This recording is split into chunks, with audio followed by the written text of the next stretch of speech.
HR is one of those topics that, especially startups or managers, really management at any level, just doesn't want to deal with.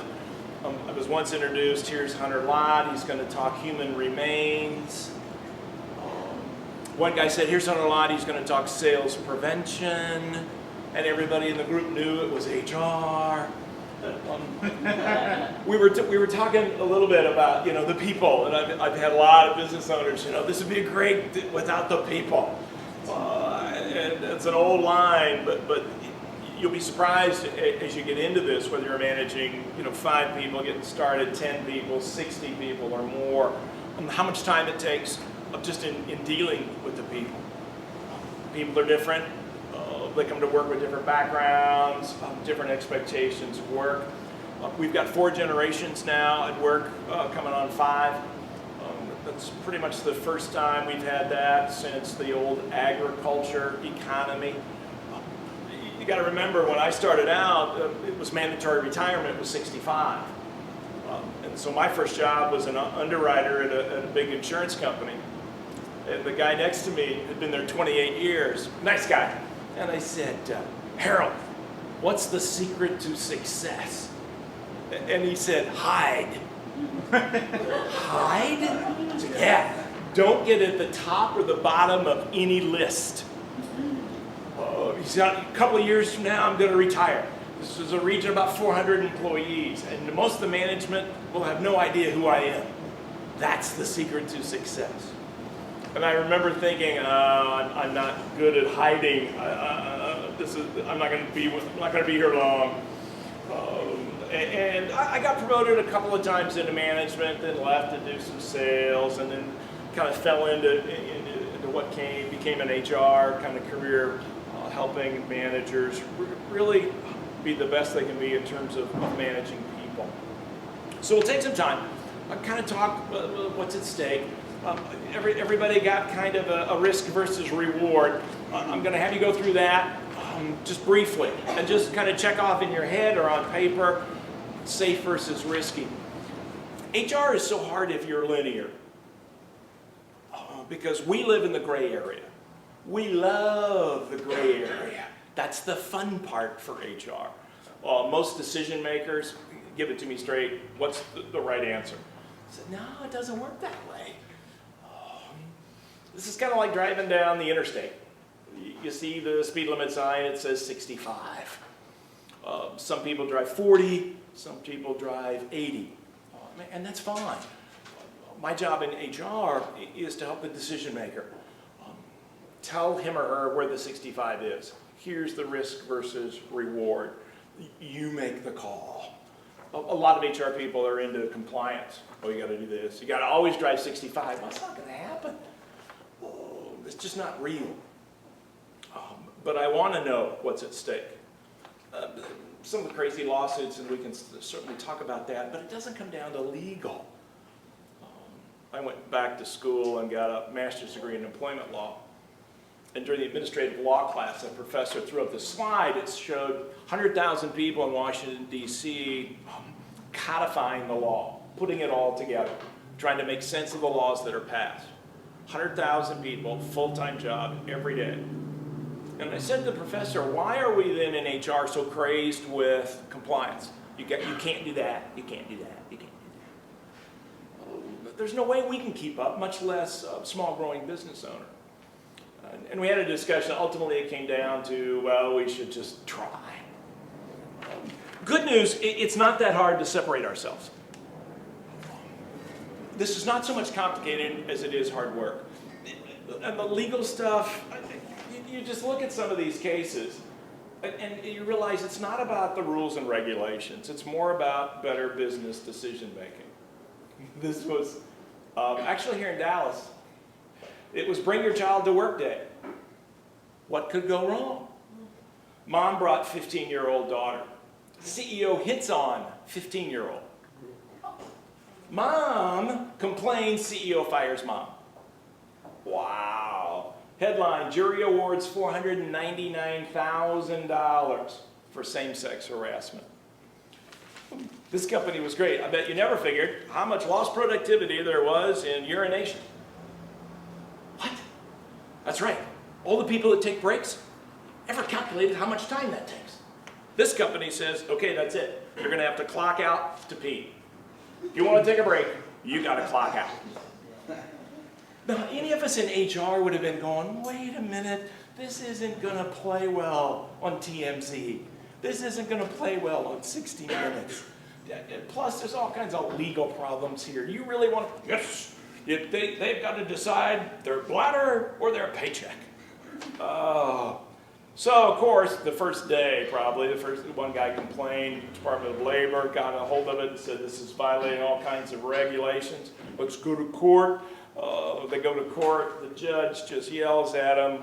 The award was $1.75 million.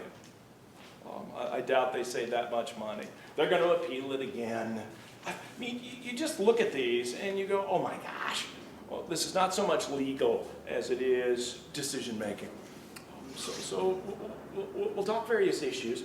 As you have questions, comments, if there's some HR issue keeping you up at night as a manager, as a decision maker, make sure you let that know. We're not going to save all the questions till the end necessarily. You got a question, we can deal with it, and we can deal with it right away.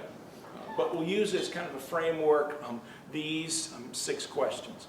So take a minute, go through the 6 questions and check them off. Safe or risky? Safe or risky? Then we'll talk about it. Did you get a sheet? Joe, where are the rest of those sheets? Here we go.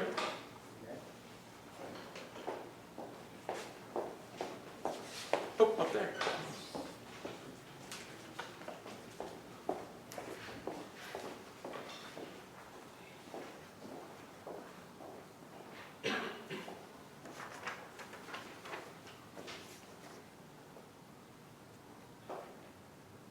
Are they all one answer or another? People accuse me of that, saying these are trick questions. I have 2 employees in the state of Texas that have been in business less than a year. All of these are completely safe for me. I can fire anyone for any reason. Texas is an at-will state, and you know what that means. The employees can sue at will. Yes. Sure. So you'd have to prove that you didn't use age, sex, race, religion, national origin, or disability. That's why I only hire white men. No! see, and that's, realize the list, everybody's on it. I mean, I've had people do this to me, go, I'm not on that list, age, sex, race, religion, national origin, disability. I'm a white guy. I said, that still counts. We had a company in Georgia that fired all the Americans. Just fire all the Americans. They're terrible workers. I don't like the white people, the black people, or even the legal Hispanic. I want the illegal. And if I only fire Americans, Americans aren't on the list. And of course the white guys and the black guys sued and got a nice little check. Interesting. Every state in the country is at will. I am state of Arizona, California. Every state in the country is at will except Montana. So the burden of proof, and we'll talk about that now, your numbers do help you. You're an employer in this state, I think it's 15 in Texas, 15 employees. So you're under that threshold. They'd have to take you to court. The chances of that happening are real slim. They can't afford an attorney. And most of the attorneys won't take it. There is one topic on here the attorneys will take no matter what. It's pretty close. Now, take another minute with your neighbors and compare your answers. I'll give you a hint. There are 2 risky statements. 2 risky. How risky is it? Having a management practice on authorized and number 6.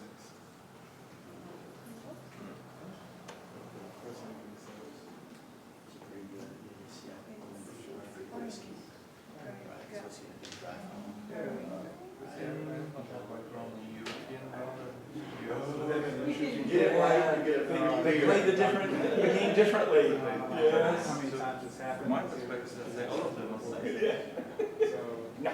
Surprise. yeah. So no problem. You got to go out lock in. I knew I was making fun. So, You got one of them. You get it right? You get a free cookie. A free cookie if you get it right. Let's see what Tim's got. Ooh, so close. You got one of them. That's the big one. Yep. You're non-union? Non-government?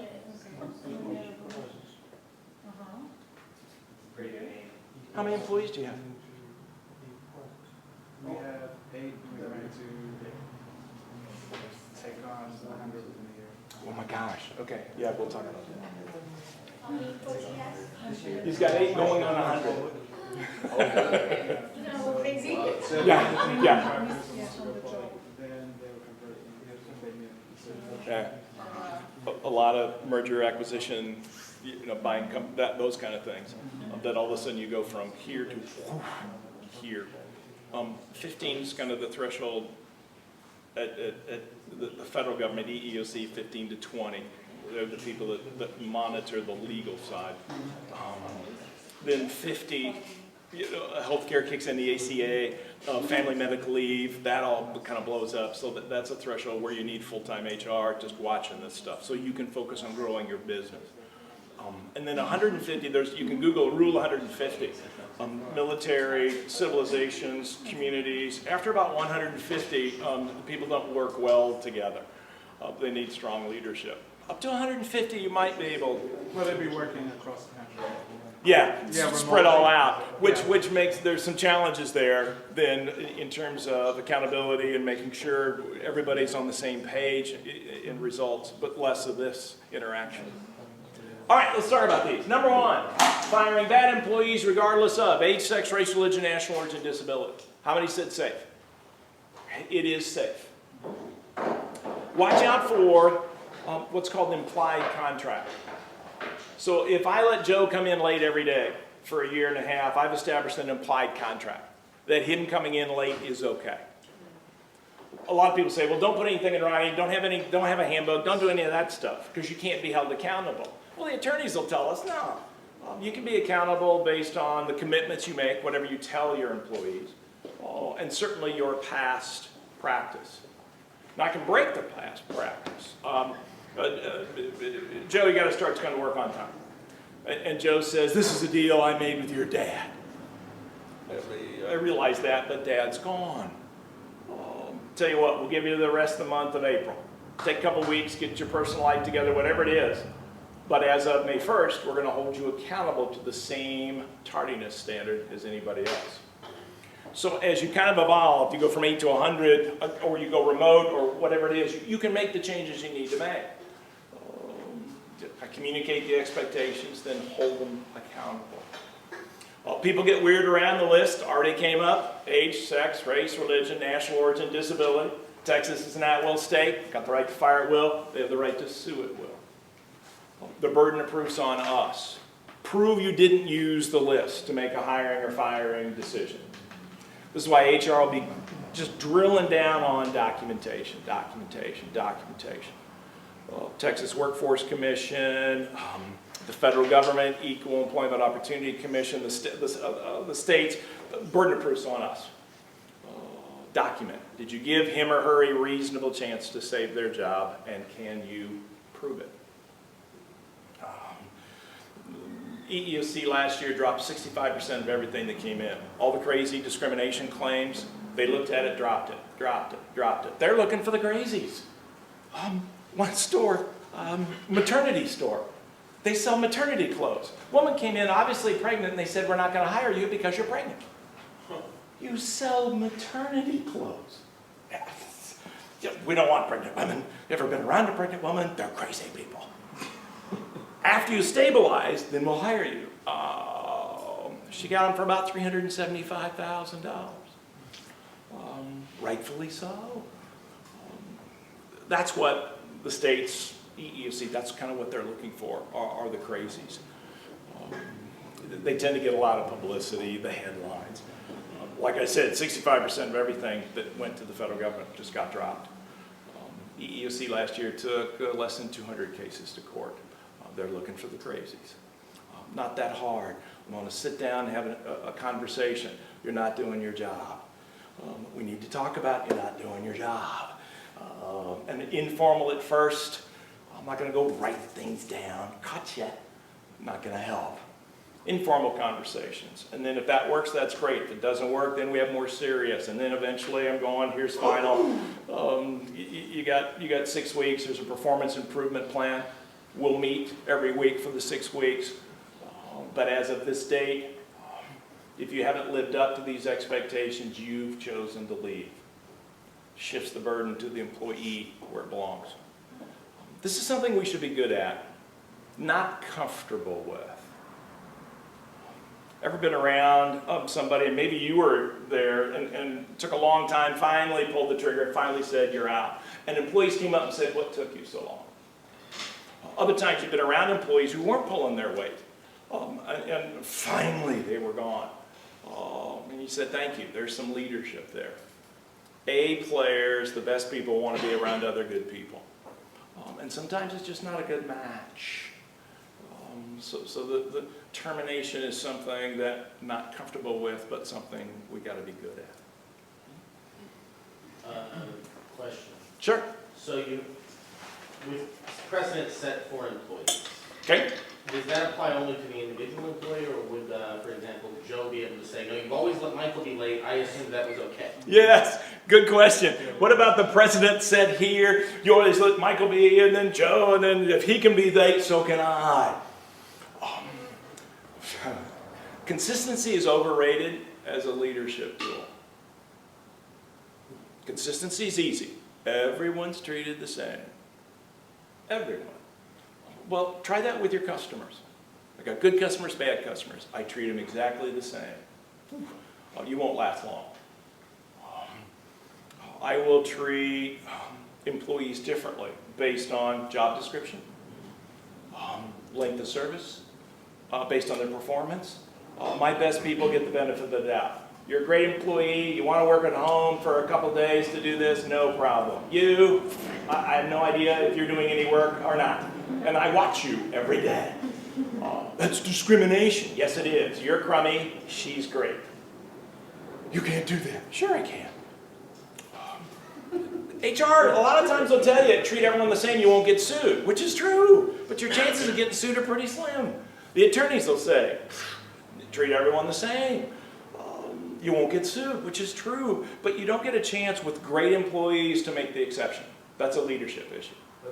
You cannot abdicate your responsibility to lead to a policy. So use the consistency where it works. Use the precedent where it works for you. But there'll be times you'll make exceptions. It's the right thing to do. Just the outsider, judges, juries, all these different agencies are going to look at the list. Did you make the decision, the exception, based on their age or their sex or their race, religion, national origin, disability? That's where they're going to push.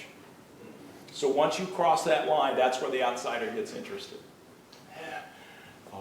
The quarterback makes more money than the offensive line, which is kind of weird, because if the offensive line guy falls down, the quarterback's dead. Even stranger is the left tackle makes $1 million more than the right tackle. And so the right tackle's upset. This isn't fair. It's not supposed to be fair. Sorry, guy, you're not as good as the left tackle. And why is the left tackle so important? Because our quarterback's right-handed. That's the blind side. You either get good enough to be the left tackle or go work for a team that has a left-handed quarterback. Then you'll get paid $1 million. It's not supposed to be fair. So use the consistency, use the precedent where it works for you. But then when it doesn't, I'll give you a great example. Tim, here's your $5,000 bonus. Don't tell. We wouldn't want anyone to know you're an exemplary employee. See Joe? Joe's not too bright. But he's a happy guy. He's smiling back there. That's what we want. Happy, stupid.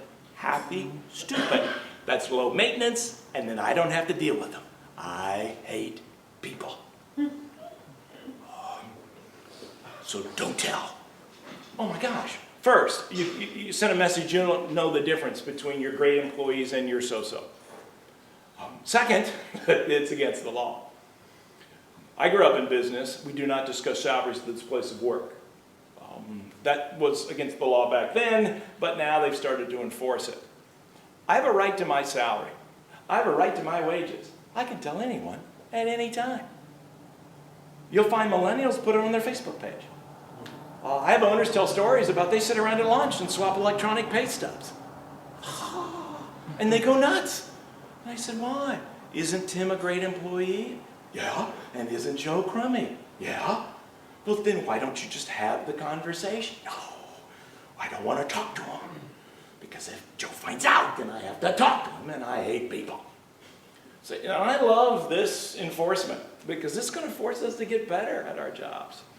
Well, this is one of the reasons women's pay are artificially low, is we kept this stuff a secret.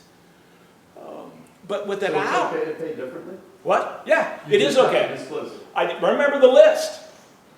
I can't pay women less than men for the same job, then I'm in trouble. Can't pay white people less than the black people for the same job, then I'm in trouble. When I cross that line with the list, that's where the outsider gets interested. But if I can justify the difference based on length of service, productivity, location, if somebody brings in a book of business, I'll start them at a higher rate of pay or more vacation than someone else. And then I'll have the conversation.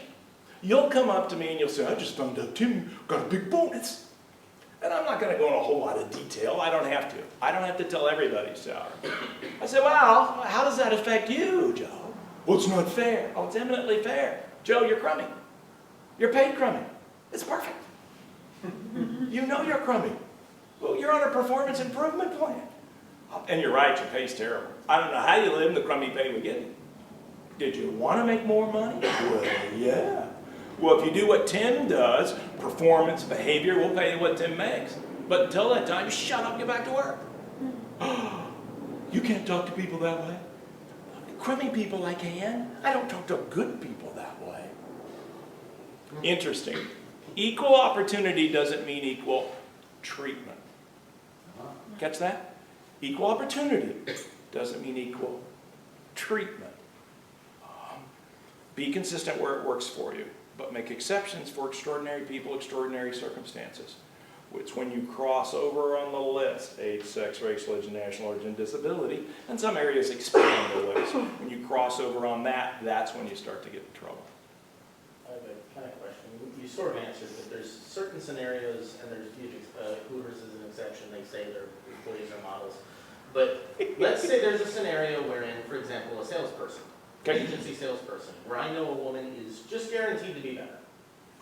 Because Because of the fact that she's a woman, and historically I have trend data, several companies I've worked for, and I'm preferential towards hiring women. okay, I can justify that with a business reason. Now, I would prefer not to justify that, so you will not see my face in this video, though some of you will recognize my voice. this is okay. But if there's a scenario wherein I'm going to hire preferentially women because I know young, attractive women do well in this sort of role. Yeah, I got to be careful how far I go. You're right. Nobody can tell you not to do that. How far you go with that's kind of up to you. I'd love if from an HR perspective, I'd love a blend. Hey, women are going to sell better because the people there are guys that can't control themselves. So this woman will sell 10 times more than any guy in the same job. Okay, I get that. But you get carried away with that, then you end up with a workforce of just one. In terms of, I got all women. And that's like I said, the outsider will start to get interested when you get what they technically underutilized in a protected class. I want a little bit of blend of everything the best I can. But there may be times that I pull that trigger. And that's fine as long as you know how the outsider is going to look at that. Okay. Hooters, fascinating. This was probably mid-90s. Went to the federal government and said, Hooters only hires these women, and it's discrimination. And so EEOC started to process this. Hooters, very clever. If you go back and you can see the paper, USA Today, full page ad, and they dressed up this big ugly guy in the outfit. and very clever PR, and they said, what's wrong with this picture? The federal government is trying to force Hooters to hire men to be Hooters girls, jeopardizing the jobs of 13,000 female. Washington, get a grip. And it was pretty quickly dropped. Picked up later, and some of that have to check on all the details, because I'm thinking back, you brought it up. It's a civil case. And the attorney got up there and basically said, we don't sell food. We don't have food. I mean, we have food, but have you ever eaten at Hooters? No, our food sucks. We're about sex. That's what we do. We don't sell food. We sell sex. We sell sex. We sell sex. And the jury's going, sex.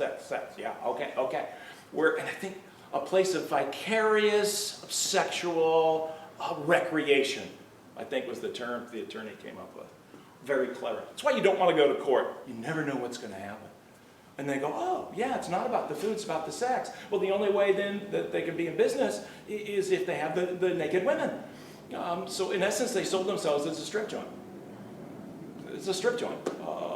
Models, strip joint. Now they've kind of evolved and said, oh, it has nothing to do with that. That's sterile our stuff. And you see Tilted Kill. You see other places like that. And they've backed it up as a business necessity. I got to be careful how far I go with that. Yeah. And then how to think. Think 60 minutes. Would you want to go in 60 minutes and defend this action? Would you want to go on TMZ and defend your decision? They're not always right, but they're everywhere. So, same principle applied to gender, applied to race. You might know what I'm talking about when I say Milton Friedman, when he talked about, say, I'm going to paraphrase here, you know why, a group of white people are uncomfortable having a waiter who is African American. Not because they're racist, but because they're uncomfortable being served by an African American waiter. Would you want to go in 60 minutes and defend that as a business decision? It would be hard. Impossible. It might be a reasonable business decision. And good for Milton and good for the economics, but no, you won't sell it. And that's the whole reason we have the protected classes. Say, I'm not comfortable around black people. I'm not comfortable about women. I hate women in sports. I don't know why they have them on there. So we just keep them out. And the law stepped in and said, no, that's not who we are as a country. So we're not going to go there. So as much sense as you try to make economically out of it, you cross that line, you're going to have a tough time selling it. Okay. Yeah, and you'd have to sell it as a business necessity. That's what Hooters did. And it hasn't come up again. It'd be fascinating if it came back up in court now as a business necessity. Yeah. Honestly, this isn't where you're going to get sued. It's the next one. Number two. Number 2 is risky. Unauthorized overtime must be paid. And this can affect you even if you're under the 15. This can affect the smallest operation. It's just so convoluted, the Fair Labor Standards Act. You can have a policy, all overtime must be authorized, period. Working unauthorized overtime may lead to disciplinary action. But I can't safely tell any employee, you didn't get that overtime authorized, we're not paying it. That's a violation of the law. They can go back 3 years, double the damages for all current and former employees. You want to see thousands of lawsuits, and that's what we're seeing on wage and hour. It's unlike the discrimination law, the Fair Labor Standards Act, the law on overtime includes attorney's fees, so they're interested in this. Employers, estimates about 70% of us as employers are out of compliance with this. We haven't paid any attention to this. So scenario, contractor, Bob's coming in, knock that wall down, we'll just track your hours, more hours you work, fine. He comes back and says 70 hours, great, the rate was $15 an hour times 70 hours. It's contract labor. Or is it an employee? Contract labor. Whoops. Are they an independent contractor? Well, he's bringing his own hammer and he's showing up when he wants to. That helps. They're bringing their own tools. I just told them get it done Yeah. at this time frame in this quality. That's okay, but I didn't tell them how to do that. Okay. They have another source of income. Other jobs. Other jobs. Yeah. If they're a true independent contractor, you're okay. Okay. And that's called the 1099 classification. You can look those up, all right? And there's like 19 questions. Make sure they're true independent contractors. You can't just make them an independent contractor. Microsoft had temps, permanent temporaries. I think they were writing code is what they were doing. And when the project was over, they wanted all back benefits. They really didn't want all of them. They wanted health insurance, not health insurance, stock options.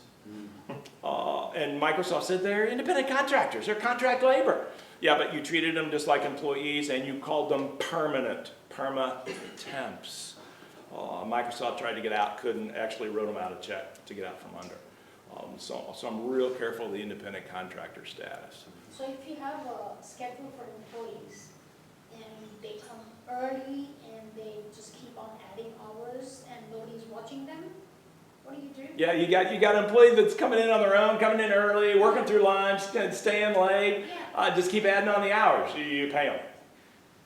You pay them straight time or overtime? No, anything over 40, state of Texas, anything over 40 is going to be time and a half. Time and a half? If they're salaried, does that change anything? Salary does not get you out of overtime. That's another one of those old myths. I'll just put you on salary, and then I don't have to pay overtime. If you have a receptionist or IT help desk is non-exempt, which means they're entitled to overtime. You can put them on salary all you want. There's a threshold. If you pay them $85,000 and they work 60 hours, they'll take the $85,000, divide it into that 40 hours, and you'll pay, the 20, 25 hours worth of overtime. That IT help desk job is non-exempt of the overtime law, so they've got to get paid. Can you tell us a little bit, can you go into maybe just not the whole 19 questions, but 1099 versus hourly versus salary, and kind of what the big decider is? Yeah, actually, the big thing is control. How much control does the employer have over the work hours, tools, all that? It's really basically a control factor. So if you control when they come to work, they got to wear the company uniform, they got to be here at time, they got to use my tools, they get invited to the holiday party, and they can play company softball, they're probably not an independent contractor because you're controlling every aspect. If they have no other source of income, that adds to it, but the real big one is the control factor. How much control do you have over how they do their So job? how would you separate the hourly and the salary then? I'm sorry, separate. Exempt and non-exempt. Exempt. Oh, exempt and non-exempt. Well, it's based on job duties. So if you're exempt, big picture on exempt, exercise discretion and judgment. Non-exempt, hourly, overtime, routine type work, accounts payable, IT help desk. Routine type work is typically the overtime. Exempt, discretion and judgment. Now there's 60 some odd exemptions, and like you said, you could deep dive on all these, but just for instance, the management exemption. Tim's an executive, work till drop, no overtime. Okay, let's look, and you can look these up. You look up the definition of exempt, executive exemption. And it says, does he manage 2 or more full-time equivalents? Yeah. He has hiring and firing influence? Yeah. Primary duty is management? Yeah. And he makes more, and here's where the salary comes in, $455 a week, about $23,000. Okay. If he's got all 4 of those, work till drop, no overtime. So $450 is the, $455. It is today. okay. There's an executive order the president's put in place. They've had the 60-day comment period. They've looked at 200, 300,000 comments. Within a matter of weeks, they may decide to move that $455 to $970 a week. It would go from $23,000 to $50,000. Now, let's talk practical. What's that mean? If you've got a manager making $40,000, I'm going to have to take a hard look at this going forward. Because if this goes into effect, now they'll be non-exempt entitled to overtime. So I either bump them up to $51,000 or set a base rate and pay them the time and a half. So one of my clients is a restaurant. And it's got maybe 20 restaurants in an area. But each restaurant has a store manager. Well, the store managers are making about $35, $40. And so what he's done, he's gone back and figured, okay, Mason usually works about 55 hours a week as a restaurant manager. So that would be 15 hours at time and a half. If we pay him, $9.85 plus the 15 time and a half, he'll make about what he's making now. It'll more paperwork for us, but we're ready for it if it comes. But wait, what if he meets all the other requirements, just not the salary one after the law? He's got to meet all 4. He's got to Really? meet, yeah, he can't just meet one of those. He's got to meet all 4 of them. So if they bump it up to $970, he'll have to manage 2 or more full-time equivalents, hiring and firing influence, primary duty is management, and $970 a week in salary. And 3 out of 4 wouldn't. 3 out of 4 won't do it. And It's got to be all of them. would it hurt or help me if I paid well above market rate for, say, an IT health expert? There are some very creative legal methods and fluctuating work hours and building in some of the overtime, some commission things. Talk to your tax accountant, CPA, or attorney on how to set that up, because you can do that. Yeah, because I was wondering, like, if I had an IT help desk person who would say pay 85 a year, that's a lot for an IT help desk person. Yep.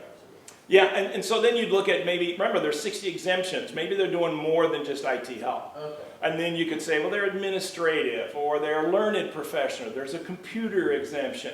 There are 60 some odd exemptions based on job duties. Where can you look them up? Just go Department of Labor, dol.gov, and you can look at the fact sheets. They've really got all the information. This is what happened. 2008, employees got educated.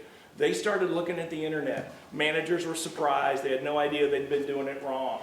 One guy asked me not long ago, when did all this change? 1938. This isn't new.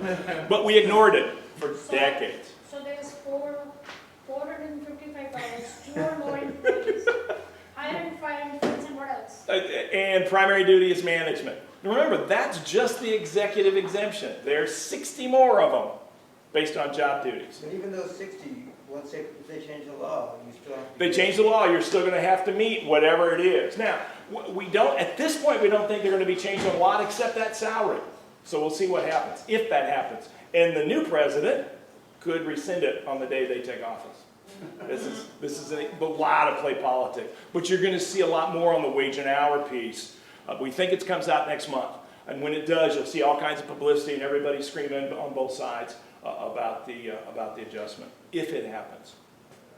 And can you reward these overhours with some other things? No, Like comp time or some other reward. No, not in the private sector. Public sector, you can do comp time. You can't give safely an hour and a half off for an hour overtime. Not in the private sector. Yeah, or food or other things safely. What if they do 2 different duties and they're doing 20? They're doing 2 different things. Nah, they all report to the same HR, the same boss. Yeah, a lot of companies tried playing that. Different job descriptions, different time cards. No. If it goes to the same source, you're going to have a tough time separating. Question regarding nonprofits, does that apply? And number 2, government contractors. Nonprofits apply. Government contractors get a little different. You've got some ins and outs, and there's like DOT regs.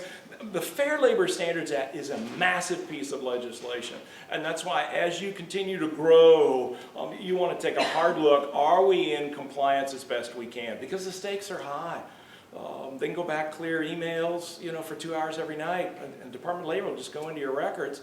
Let's see all the hourly employees that are clearing emails offline, and they'll start totaling up that time. Again, the time and attendance software is going to help us. Soon everything will be done in the cloud. You'll be able to kind of control that. And the computer will know a difference on the exempt employee that logs on and the non-exempt that tries. So you've got some ins and outs with some government contracts. That can be different. Yeah, this is the point where a lot of business owners, okay, sell the business. That's what I've learned so far. Don't sell the business, but it is going to generate a lot of publicity if it hits this summer. The third one, having a company policy statement against harassment. This is safe. I want to go on record against it. Use your 60 minutes TMZ analogy.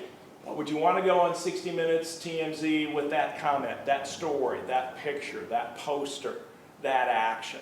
They're not always right, but they're everywhere. So the definition of harassment, unwelcome sexual advance, creates a hostile work environment. So it doesn't take much.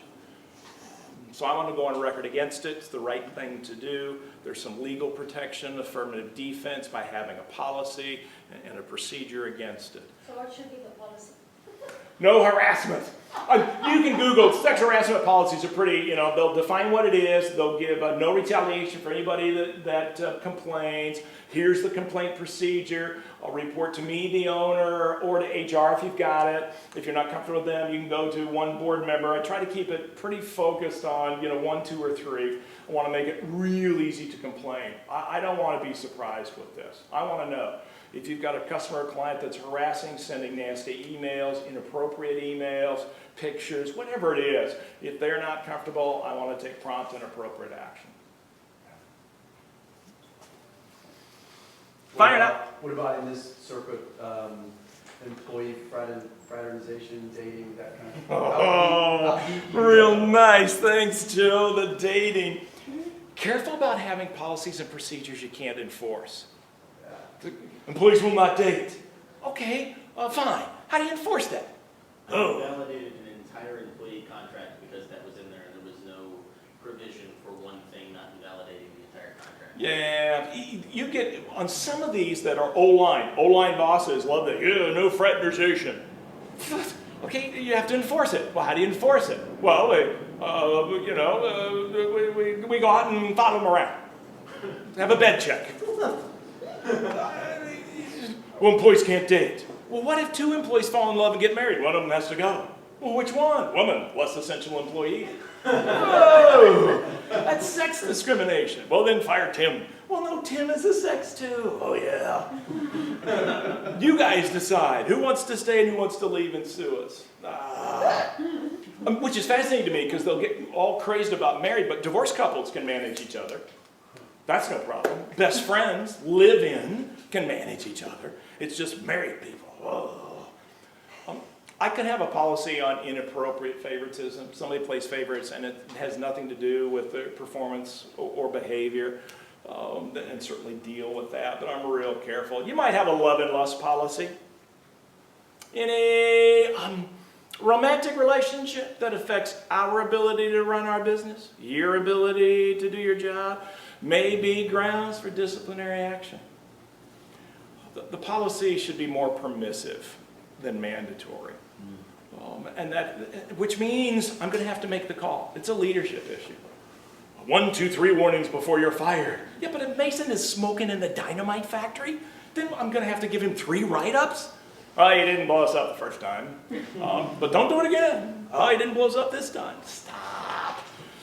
May lead to disciplinary action. But yeah, some of these policies I see are made. The dress code.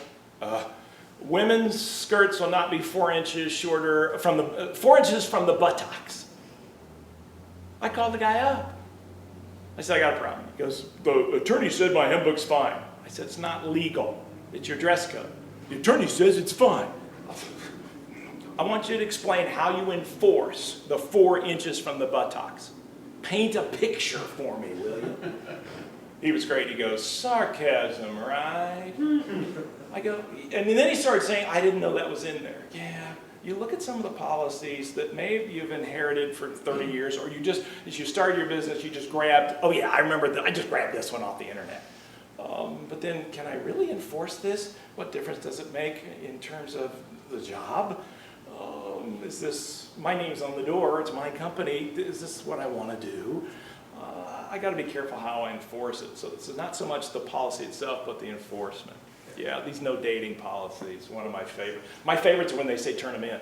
You're having an affair with someone. So you can imagine going to HR, okay, I'm having an affair with Donna, and then cross her off, and Charlotte's next, and Tim's kind of cute, so put him on the list. Oh my gosh. When one company required that anyone you'd ever dated that's a coworker, you send a list in. And that's just babysitting. No leadership there at all. But you still see way too much of that. It's not more like a fetish than anything. One company exposed female heel was pornographic. Women could not expose their heel at work. So sometimes you do get to wonder, whoa, where is this coming from? What about policies towards transgender workers? Yeah, we're developing, kind of those now and how we manage that. Some states, have you seen the publicity on transgender? It's kind of stepped in and tried to set guidelines. It'll be interesting to see how they enforce those. You'll see a lot like here. You'll see a restroom with men and women on it. And singles. Where you just go in and, how many of us in our lifetime haven't shared a restroom with somebody? So this is going to be interesting how employers kind of deal with this. You go to Australia or New Zealand, and the entire country is a bathroom. Yeah. It's an issue with it in America. Yeah, we just get crazed. I know in Arizona they tried to pass a law that said transgender people couldn't use the public restroom. It's like, really? But they finally figured out they couldn't enforce it. What I try to do there is I treat it like I do my other policies, equal opportunity. I'm going to make accommodations sometimes if I have to, but I try to stay calm with a little common sense. How the law is going to break down, it's too new to tell really. So what do you do with the, I had some employees who were Muslims and they needed to wash their feet before, what do you do then? Religion. You used to just dirty the whole bathroom? Yep, and you just reasonable accommodation up to undue hardship. So the question, what do you do with a religious practice that you need to accommodate?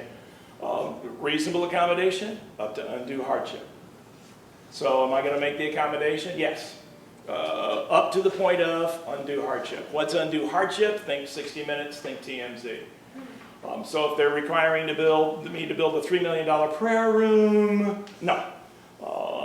Probably not going to happen in small business, but the ability to pray 4 times a day, fine. Am I going to go crazy with that? No. Am I going to start, counting or timing? No. If someone starts to abuse whatever that privilege is, then I'll take prompt and appropriate action. But So- religion, by definition, reasonable accommodation up to undue hardship. So we're drifting, but this does beg the question, smokers and smoke breaks. Smokers aren't protected. They're not on the list. So no smoke breaks or no smokers? Well, yeah, are you concerned about excessive breaks? Yes. Yes. Yes, then have an excessive break policy. You may break once in the morning and once in the afternoon and you have your lunch. That's it. So the smokers come up, I gotta go. Says, no, you get no more breaks than anyone else. Or I say to everybody, anytime a smoker goes on break, you can go on break too. Wow. Yeah, a lot of people will go after smoking. I don't really go after, some states, smokers are protected, tobacco states. But in most areas it's smoking. No smoking on campus? No smoking on campus as long as you're willing to enforce it. That's an enforcement issue. One company tried that, no smoking in any company, well, doing company business, any company vehicle, on any company property, even including the company-owned parking lot, and they hired little rent-a-cops. Didn't last real long because it got to be crazed. It was like high school, they would run back by the pipe or something. But I can certainly look at smoking. Actually, the ACA may give us some more help as we start to emphasize more and more healthy, saying, okay, you can do that, but we're going to ding you X number of dollars of deductible, or your health insurance is going to cost a couple $100 more a month. So that'll be interesting to see this wellness issue make that shift. So you should put that in the handbook? The more you can communicate those things you'll consistently enforce for the most part, yeah, the more that handbook can become a help to you. What about the people who chew tobacco and keep that thing with them? Keep that thing with them. No, you can eliminate all smoking products. Most of my clients, if they go smoking vaping, so the electronic cigarette they don't allow, or any chewing tobacco, no spittoon, or I love the clear mason jar. No. Yucky. Yeah, and you're the owner. You don't have to put up with that. If they want to do that, they have to do it somewhere else. Did you say smokers were protected in certain states? Yeah. How did they classify them? What do they call them? Recreational use of a legal product. Okay. So if you're in a tobacco state, you're not going to go after smokers. Recreational use of a legal product? Smoking is perfectly legal. Like an electric car? That's illegal. Yeah. So and I can't fire you for. Class stuff, I drive a car? No. Smokers are not in most states protected. In those states, I know, but if They are. If that's how they define it. yeah. If you're a smoker, No, but my car is a legal product. I drive a car, therefore I'm unprotected. nope, car's not protected. Smoker is in that state. The car's not. But that definition just said legal product. Yep, it's okay. The car's not a legal product in that state. Oh. Smoking is. So, okay, so what is the What about that? sentence you use? You said tobacco and tobacco products? Any tobacco products, or vaping, electronic cigarettes. On that question real quick, we're based in Colorado. Okay. This is like Stump the Man. Joe was great. Joe goes, I don't think we'll get a whole lot of questions. I go, okay. So on the legal in the state, but still federally unlegal. Yes. How does that issue? It's still- fascinating. Was it which network? Was it the Dish Network? And the guy came up on a random drug screen, and he popped it, and they fired him. And so they challenged it. And the attorney was great. The attorney says, we know we're going to lose, but we're going to push the envelope. The company very quickly got it out of the state courts to the federal courts. Federal courts don't honor marijuana as being legal. So, boy, the firings stood. Remember, bad management's not illegal. Was it Anna? Mm-hmm. You're irresistibly beautiful. Irresistibly beautiful. I cannot resist you. Every time I see you at work, it hurts in my heart. I brought my wife in here and my pastor holding me back. You've worked with me for 10 years, but you're fired for being irresistibly beautiful. So she sues. Wrongful termination. The court looked at it and said, well, age, sex, race, religion, national origin, disability. Irresistibly beautiful is not on the list. So the firing stood. Went to the Supreme Court, state of Iowa, and they affirmed the lower court. They said, we don't like what the employer did, but it's not against the law. Bad management isn't necessarily against the law. That's why it's important, especially as you keep growing, to understand the outsider looks, age, sex, race, religion, national origin, disability. Is that what the dentist and the hygienist? That was the dentist. Wife. Yep. When she walked in? Yeah. Yeah. Woo! You're going to do what your wife said. Oh my gosh, I know. And he went on 60 Minutes, didn't look real good, boy. Yeah. Fire an alcoholic for drinking whiskey on the job. I would say safe. Look at I would say safe, and you're right, it is safe. Oh. If you catch them on the job, not a whole lot of protection. What about they using cell phones? And then Cell phone. Once it's told that do not take your phone Drinking phone? while working. Well, you can certainly fire them for using their cell phone at work. Because it's everybody, 65 people, they're all getting phones. Well, it's your company, fire them all.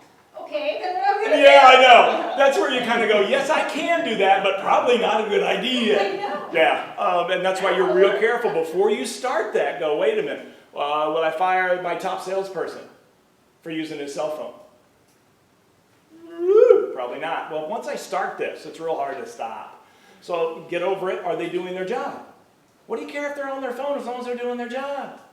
Well, I have heavy machinery, if something A happens. safety issue, then you can certainly, but you got to be willing to enforce it. Otherwise, as long as they're doing their job, I don't care what they're doing. Now again, this is all easy for me to say. It's not my company. I'll be gone. I'll be in Fort Myers tomorrow. I won't be any help to you. So real careful. Can I fire so-and-so for their cell phone? Yes, but are you willing to fire everybody else for their cell phone? That's So- something they have to enforce consistently. Yeah, I'm going to have to, I could differentiate based on job description. I mean, there's ways to set that up. My sales force can use the cell phone whenever they want. They can come in whenever they want. I don't care if I ever see them as long as they sell. My customer service people have to be here at 8 and can't leave till 4. My warehouse guys, because of safety issues, they can't drive the forklift and use their phone. So I can, as long as I can differentiate that way and sell the concept. Maybe So- you can just jab the At what point do you just get to the point where you say, okay, I can't make a policy for everything, I can't, why doesn't it just make more sense to have one rule that says, you're gonna have an expected amount of value you need to add to this company, and if you don't add that, then we're gonna reduce your pay or we're gonna get rid of you. And that's okay. And that's okay. You can do that. The problem becomes, what if they're miserable, grumpy, whiny, and complaining? They do their job. They produce. But they're miserable human beings. That then becomes behavior, not attitude. Get out, a great nugget here, get out of the word attitude. It's too subjective. Go behavior. So you walk in a restaurant, very successful, this woman's doing her job, and she yells at you when you walk in. You have a reservation? Do you have a reservation? Oh, no. Are all these tables spoken for? Next time, get a reservation. She does her job. Well, if she's making customers. Yeah, see, and there's where the line is. Yeah. Does her behavior affect her performance? Your accounting people are going to be grumpy. You don't want happy-go-lucky accountants. The IT guys are going to be weird little dudes. They just are weird. And that's okay. So the behavior you put up with from IT, totally different than the front desk receptionist, because it becomes part of their job. So the one rule, Nordstrom's tried that, you know, to do the best you can, do the best for the customer. But business isn't that simple usually. You can start out that way, it's a great value, but you're going to get people that start to go over here with Well, it. do you think that it's deficient from a business perspective or deficient from a legal protection? No, not so much from legal, but you'll outgrow it. You won't be able to do it. Yeah, you won't be able to do it. You'll outgrow it because people get too convoluted. What if I'm okay with alcohol but not drunkenness? Like, let's say Joe is an alcoholic and much nicer when he's drunk, and also does his job phenomenally, but I'm an asshole and I don't. Yeah, that's behavior. Then I don't worry about the cause so much as the results. You're mean and nasty. I don't care what the situation is. You're fired. Mean, nasty, fired. And you're a happy, productive drunk. It's okay. Yeah. That's your top sales. Yes, it's your top salesperson. That's one of those leadership issues. If they're driving the forklift truck, I can't have the guy that's intoxicated or buzzed driving the forklift truck. But it's a management decision. It's your call to make. How do you send a drunk home when he's drunk on the job? If he's drunk on the job, you catch him drinking on the job, take his keys if you can, if he'll give you the keys, or she. Make arrangements from home. Don't let them drive. Think 60 minutes. Oh yeah, you're impaired, so drive home. And they get an accident on the way home, you're responsible. Company's responsible. At the holiday party, you serve the alcohol. You're responsible, period. If you hear from other employees that this guy went to lunch and he had a beer, what do you do? How convinced are you? You hear rumors. Well, Mason went to lunch and put down the 3 martinis. The old 3 martini lunch. How convinced are you that happened? On a scale of 1 to 10. I need to go over there and smell. No. Yeah, and you're going to go consistently smell everyone if they come back from lunch. No. Are you a designated sniffer? No. How convinced are you? Is this a surprise when you hear it about Mason? Does Mason drive the forklift truck? Yes. What if you think he's drunk, but then he juggles for you, and even though He juggles for you, yeah. he's See, juggling. I've got to be careful. It's this decision making. If they're happy, productive, drunk, and they're my sales force, and they're not driving, they're just customer service, but she's so happy. She's a little buzzed, but she's happy. The biggest exposure, she falls down. Totally different than the forklift truck driver. Or my sales guy, man or woman that's out with the company car. And those are individual decisions you've got to make. If you catch them drinking at the job, not a whole lot of protection from the Americans with Disabilities Act. But if they come and say, I need a day off at Betty Ford Clinic a month for rehab, then reasonable accommodation up to undue hardship. But that's a behavior issue. A great nugget here, get out of attitude, go behavior. I'll hire for behavior. Much easier to train for the performance. I don't commit to hiring best qualified for a job. I commit best matched for the job. Because somebody on paper can look great. Then you get them in and they drive all your good people out. Then they look at us, do something about it. Hey, you said that you're responsible if they drive home and get an accident or whatever. Yep. But what if you didn't provide the alcohol? What if they're just drinking under the table or whatever? Yeah, they're drinking under the table. You tried, you had Uber out there, you had drink tickets. It's hard to eliminate your liability. You can mitigate it though some. Show some good faith effort. You try to do everything you can. If you've got the most money, they hit your kid or grandkid, you've got the biggest risk at stake.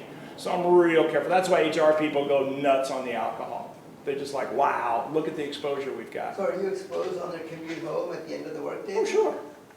Why not? You provided the alcohol. They No, got. I'm talking about when you didn't provide it. They're just drinking under the table or something. Yeah, did you know they were drinking under the table? Oh, as soon as you caught him, you told him to leave.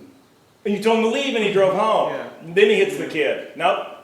They're not going to sue. I mean, they're going to go after him, but he doesn't have any money. Who's got the money? So that's where you say, I'm going to get a car for you. I'm going to do this. And if he gets away from you, call the cops. Then it's recorded. It's the old reel-to-reel. Actually, it's digital now, most of them. Then you can show good faith effort. Hard to eliminate, but I can really mitigate. Big difference between doing that and having the chug-a-lug contest at the holiday party. Why is it so hard for companies when it comes to the behavior issue regarding the employee who drinks? The employee who doesn't take a bath, they don't want to address it. They just let it be. They hope it just die out. We don't like people. I don't want to have that conversation. We just don't. At any level. I get this from CEOs, I get frontline supervisors, I don't want to have the conversation. Is that, What was the question? About, why don't we have the conversation about poor performance, poor behavior, you smell, you're not doing your job, you're miserable, grumpy, whiny, complaining. Why don't we just have an adult conversation, please? And we don't like to do that. We wait till we finally lose our patience and then we fire for some stupid reason, then we're surprised when we get sued. but they hold on to people for years. I had one guy had 40 employees 40 years. He said he'd been a problem for the last 20 years, and they refused to deal with it. Sometimes it's relatives. Sometimes it's somebody that, a friend, the kids grew up. My experience has been they blame the law. It's something emotional. They just don't want to do it. Or this was dad's favorite employee. Okay, but what's happening is A players know the difference. And they say, if you're going to put up with that, I'm leaving. I'm going to work hard. I'm going to work for someone that appreciates the good work I do. Testing on new employee the probationary period. Get rid of these. Probationary periods can't help you. You put the at-will relationship in play. Now we're here in Texas. I'm not as concerned as I would be if I was in California or in New England. But this is, again, because we don't want to have the conversation. We hate to interview. Most of you, if you ever had a job somewhere, got hired because you just wore them out. Okay, you're hired. Why? I'm tired. I don't want to interview anybody else. I want to go to the lake. I'll fix you, I'll change you later. There's no magic. Probationary employees in every state but Montana have the same rights to sue as anybody else. This is a kind of a lazy way to get somebody on board. Then you go screaming to them at day 89 of the 90-day probationary period. You got to fire Tim. You got to fire Tim. And then what's HR say? Where's your documentation? Where's your documentation? Don't make me do that. I'll go over your head. I'll go to Big Joe. Big Joe will let me fire him. No, I'm not going to go there. I don't need to. Oh, that's my phone. Bad speaker. Oh, my apologies. I didn't turn it off. So here, the probationary period buys no protection. I want that thing out of here. I can review someone at 30, 60, 90 if I want to, but I'm not going to make any commitment to the 90-day orientation period or probationary period. What about working interview? Well, as long as you pay them. Okay.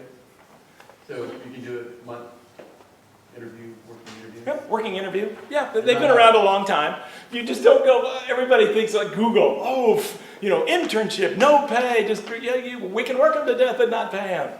The internship's real tough to pull off if it doesn't have some kind of college credit attached to it.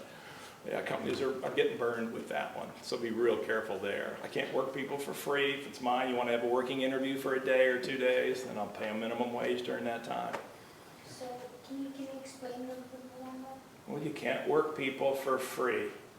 Yeah, but if you're paying them, then it's okay. Then it's okay. Yeah, that's fine. Internships are okay, probationary period is okay? No, probationary period, there's no reason for it. You can't justify it. Why do you have it? You're checking it out whether that guy. So after 90 days, you won't check them out. So what Did do you you have- call that? You don't call it anything. You said you're on probation for as long as you work for us.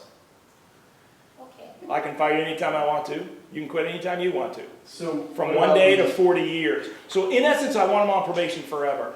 And the way to do that, get rid of your probationary period. So what about these communities in the startup community that are co-working or accelerators or incubators that have ambassadors? Or Yeah. Happy people don't sue. And so they get to come in and do free stuff? Happy people don't sue. Most attorneys will tell you, hey, big picture thing, you're going to make some of those kind of decisions, and that's fine. Just don't make it a general practice that I want people in here for 6 weeks, I'm going to work them into the ground and not pay them and then let them go. That's where you'll get in trouble. So can I do, rather than hiring a contractor relationship for say, I want you to come in for a month on X project? Sure. Okay. Yeah, let's strike a deal for a month. We've got this one project. We're going to let you run with it. We'll put you as an employee or a temp, or we can actually make a deal with the temp agency. Go register at this agency. Then they take care of all the paperwork. We'll pay a little bit more premium for it. But with everybody understanding, adult conversation, we're going to look at this for 30 days. I think where he was going was that free thing, that ambassador or Nope. intern thing. careful about free. If Is you, that where you're going with that? I would actually, you were going with that one. I'm actually going with, if I'm trying to hire someone, I want them to come on, but I have 2 employees who matter a lot to me, their opinions matter a lot to me. If this guy gets in who I think is perfect in the interview and they hate him and they're willing to leave. there's the no behavior way piece. like That's that. right. Especially small companies. I don't want to throw the imbalance. I got a great group going. I don't want to mess it up. Then I'm not sure what's going to happen here. And sometimes it's really hard in the interview. So I may strike these kind of deals, either through a temp agency or my own. Have legal counsel look at that. In the case of what Joe's asking, if I structure it as, rather than an employee relationship, an ambassador is going to come in and do something free, it's almost a volunteer bonus thing. Is that okay? Yeah, and those are hard to pull off safely. If I'm a nonprofit, is it easier? Oh, happy people don't sue. Yeah, people have. Thanks. Rejecting an applicant for having a bad attitude. And I gave this one away. This one is safe, but get out of attitude. Stop with the attitude, go behavior. Behavior, behavior, interview for behavior. If they're miserable and grumpy in the interview, wait till you put them on payroll. Much easier to fix a performance issue. And just as Mason said, I got 2 great guys. I want to make sure the third one will work well, play well in the sandbox. Sometimes I really can't tell until I put them on the job for a while. And so in those kind of issues, then you're just saying, we're going to go this way.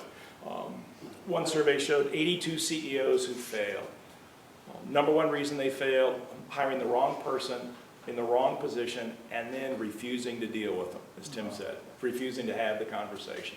82 CEOs that failed. Number 1 reason, wrong person and not dealing with it. Wow, we've covered a lot of stuff, and I don't want to kill you guys off. As you can tell, I could just keep going. Any other questions or? So in a retail setting, going back to number 5, if you say up front in the interview that, say the first week and a half to 2 weeks of training is a probationary test out period, at the end of your training, we will evaluate and offer you a permanent position. Is that a Yeah. better solution than a? Well, you've then sacrificed your right to fire them at will ever again. Okay. Really? How so? They'll say, did you have a heightened sense of job security after you successfully completed your probationary period?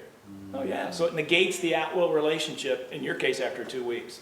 I don't need to do that. Just tell them, keep the same tone and behavior. We're going to be watching you pretty closely initially. Okay. When do I get my first raise? When you've earned it. You've had some people, you'll meet this guy, he got a raise in 30 days, he was so good. Other people never ever got a raise. You won't meet them, they're not here. So which are you? How will I know? Talk to your supervisor. So you can still communicate expectations, just don't get hung up with the time frame. And drop the word permanent.